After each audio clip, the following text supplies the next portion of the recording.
Hello, it's me, Omalara, and I just wanted to share something that has been on my heart for a while.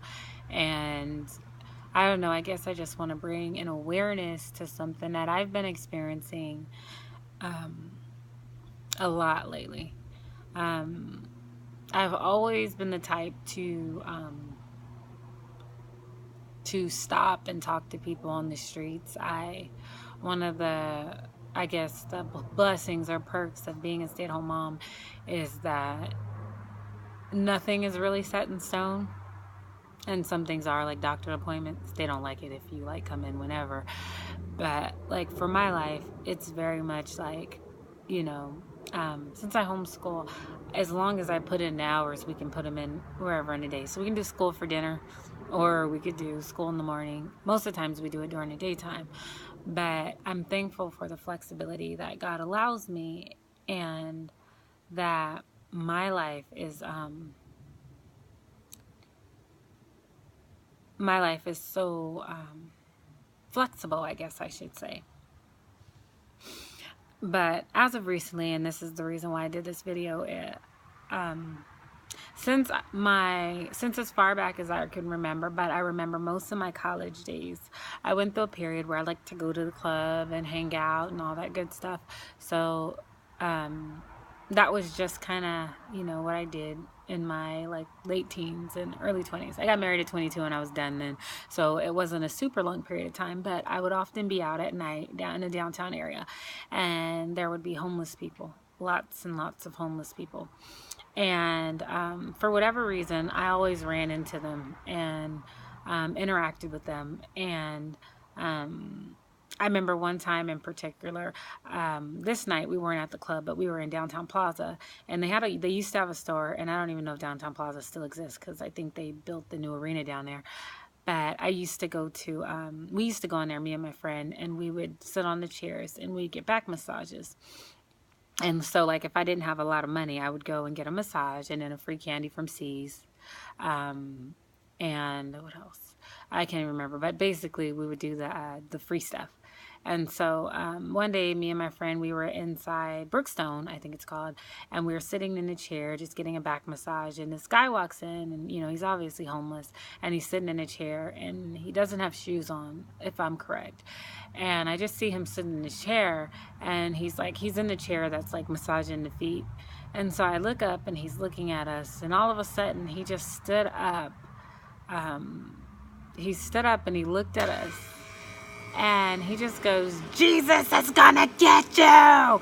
And he said it, oh my gosh, it scared the living daylights out of me. Me and my friend, we just jumped up and ran out of the store, grabbed our purse, and we were gone.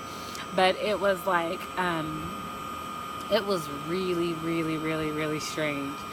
And in that time in my life, I was in my early 20s. I was clubbing a lot, and I always felt like God was trying to get my attention.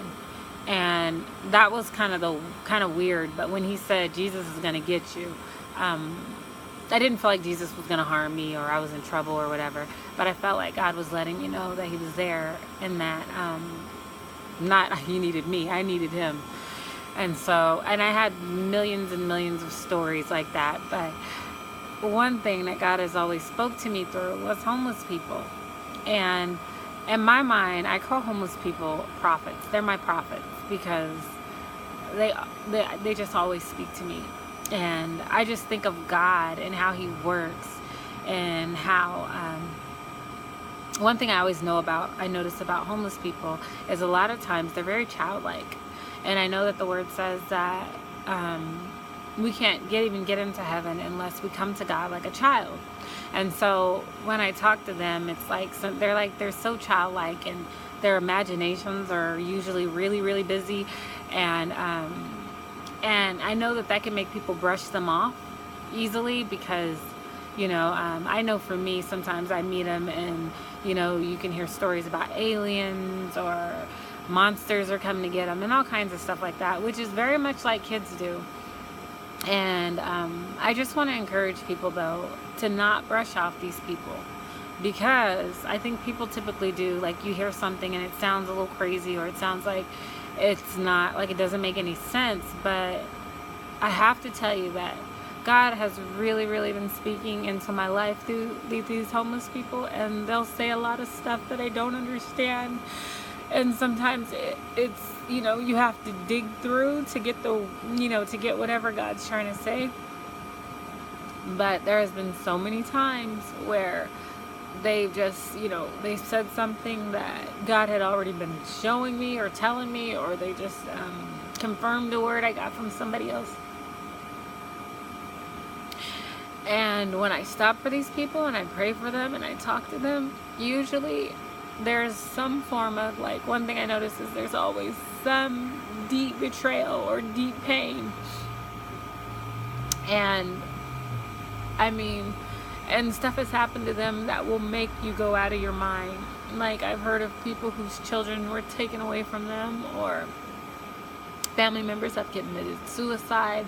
They've been conned out of large sums of money, and I think the thing about pain is that when we're really, really hurting, sometimes your mind will go. And I'm not really sure why God chooses me to see these people or talk to these people, but I only know my own testimony. About 2 years ago, I started going through a lot of mental attacks where the enemy was just really, really, really, really making me feel like I was losing my mind. And it was really, really scary. But thankfully, I had Jesus. I picked up my Bible, and he pulled me out of a deep depression and all this stuff. So I have my own story of, like, mental illness. But I think a lot of times when we run into people who struggle with mental illness, or who seem confused or bipolar or whatever it is, we kind of brush them off, and we don't take what they're saying to mind. But one thing that I have experienced in my time on the street and my time around people is that usually they're in a lot of pain. And when I stop them to pray with them and I touch them, it's usually like I'm able to feel that pain. And so I say all this to say, I just feel like now more than ever, we really need to love on our brothers and sisters that are on the street. I know a lot of people already do that, and that's great, but I know that God has really, really pricked my heart to our homeless brothers and sisters, and to being, aware. And I mean, I just think of Jesus, and one thing I like to do, and I don't want to be awkward or weird, but these are people on the street that most of the people are either scared of, don't want to talk to, yell at them, call them names. I prayed for one lady that was on the street, and I sat down. She was sitting at a bus stop getting ready to take a bus somewhere, and I sat down with her, and I asked her how was she, and she said, I have cancer. And and she was really childlike and so cute. So, and then I asked her, could I pray with her? And she just started crying. And I hugged her a bunch of times, and I just talked to her. I ended up making her miss her bus, which was kind of funny because I've never picked up a person off the streets and had them ride with me in my car and all that stuff. But after I made her miss her bus, I felt like I had to. And she was so sweet and so tiny. And so I just text my husband, and I'm like, hey, honey, I'm giving somebody a ride, blah, blah, blah. But I say all this to say that I think we have a lot of fears in our life and a lot of preconceived ideas about people and stuff. But I just really feel like God's calling his children to really love on those that are hurting. Also, another thing is that when you meet people, and people go out of their way to destroy their credibility, or to paint somebody like they're crazy or whatever, they don't know what's happening. That's always to me, that's a red flag. When I meet people and I see people are going out of their way to make that person seem crazy, it's usually hiding some sort of abuse. Because, why would you want to make another person seem like they're out of their mind?